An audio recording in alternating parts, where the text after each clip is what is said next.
Karena tidak jarang kebaikan itu tidak selalu langsung dibalas dengan kebaikan. Tapi kebaikan itu harus diperjuangkan. Tetap sabar ya, inilah hidup. Kita hidup di dunia bukan di surga yang selalu bahagia, bukan pula di neraka yang selalu menderita. Assalamualaikum warahmatullahi wabarakatuh. Apakah Anda pernah bertemu orang yang bawaannya curiga terus? Bahkan dengan lantang menuduh Anda melakukan kejahatan yang tidak pernah Anda lakukan. Bahkan terfikir pun untuk melakukan kejahatan tidak pernah.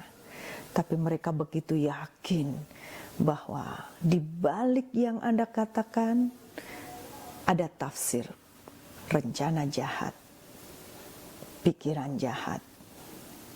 Di balik yang Anda lakukan ada hal-hal yang sudah kita rencanakan seolah-olah mereka terancam dan jadi korban.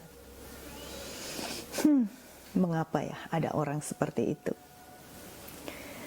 Kalau dalam sebuah nazm ulama mengatakan, idza sa'a fi'lul mar'i sa'at dhununuhu wa saddaqa ma ya'taduhu min tawahumin. Jika seseorang sudah terbiasa berbuat jahat dan buruk, maka dia pun akan berprasangka jahat dan buruk kepada orang lain. Dan dia yakin, percaya atas kecurigaan-kecurigaan, keburukan yang sudah biasa dia lakukan. Itu sama dengan orang lain melakukan kejahatan seperti kebiasaan dia. Na'udzubillahi min dzalik. Apabila seseorang berbuat kejahatan, maka dia pun yakin semua orang sama. Dan buruk pula segala ada prasangkanya. Dan dia yakin dengan kebiasaan buruknya. Na'udzubillah min dzalik. Jadi dia menyamakan atau mereka menyamakan perbuatan kita itu sama dengan perbuatan mereka. Bahwa setiap yang dibalik yang kita katakan, kita lakukan, ada rencana buruk sebagaimana mereka sudah biasa melakukannya. Dan gimana menyikapi orang seperti itu? Pertama, jangan panik, tetap tenang, jangan terpancing emosi atas narasi-narasi yang mereka tuduhkan pada kita. Sabar, cukup dengarkan,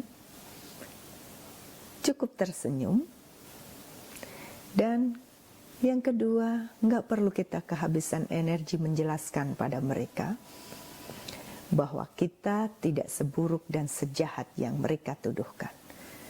Karena mereka tidak akan percaya dengan penjelasan kita. Mereka lebih percaya pada perbuatan dan kebiasaan jahat dan buruk mereka. Dan yang ketiga, kita cukup membuktikannya dengan konsisten berbuat baik, berkata baik, melakukan yang terbaik. Yang keempat, jika sewaktu-waktu mereka memancing kita dengan pertanyaan, klarifikasi, atau minta saran, nggak perlu kita menjawab pertanyaannya dan memberi saran kepadanya, sebab setiap kata, narasi, pernyataan kita bisa dimanipulasi oleh mereka, dijadikan bukti bahwa tuduhan mereka itu benar. Jadi gimana dong? Ya, cukup dijawab dengan kalimat yang normatif, pernyataan yang normatif, simple dan singkat saja.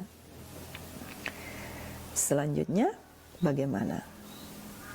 Tetap jaga hubungan baik dengan mereka, seolah-olah tidak ada apa-apa. Batasi berinteraksi intens dan mereka, apalagi sampai bicara hal-hal yang pribadi dengan mereka. Waspadalah. Ketemu tetap senyum, tetap salaman, tapi ingat ada batasannya kapan harus berbicara dengan mereka. Dan sebagai orang beriman tentu kita setelah berusaha maksimal, serahkan hasilnya kepada Allah. Tawakal. Allah Maha Adil, Allah Maha Bijaksana, dan Allah tidak pernah menyia-nyiakan sekecil apapun perbuatan dari hambanya. Pasti kebaikan akan ada balasannya, dan keburukan juga akan ada pertanggungjawabannya. Biar tangan Allah yang bergerak, Allah pasti akan menggerakkan alam semesta untuk berpihak pada kebaikan dan kebenaran. Jadi apapun hasilnya, ikhlaskan. Karena tidak jarang kebaikan itu tidak selalu langsung dibalas dengan kebaikan. Tapi kebaikan itu harus diperjuangkan, jatuh bangun, bangkit lagi, jatuh lagi, bangkit lagi. Sampai di akhir cerita, jadilah cerita indah pada waktunya. Happy ending, husnul khotimah. Selamat mencoba, tetap sabar ya. Inilah hidup. Kita hidup di dunia bukan di surga yang selalu bahagia, bukan pula di neraka yang selalu menderita. Perlu berjuang untuk menuju bahagia. Selamat mencoba. Wassalamualaikum warahmatullahi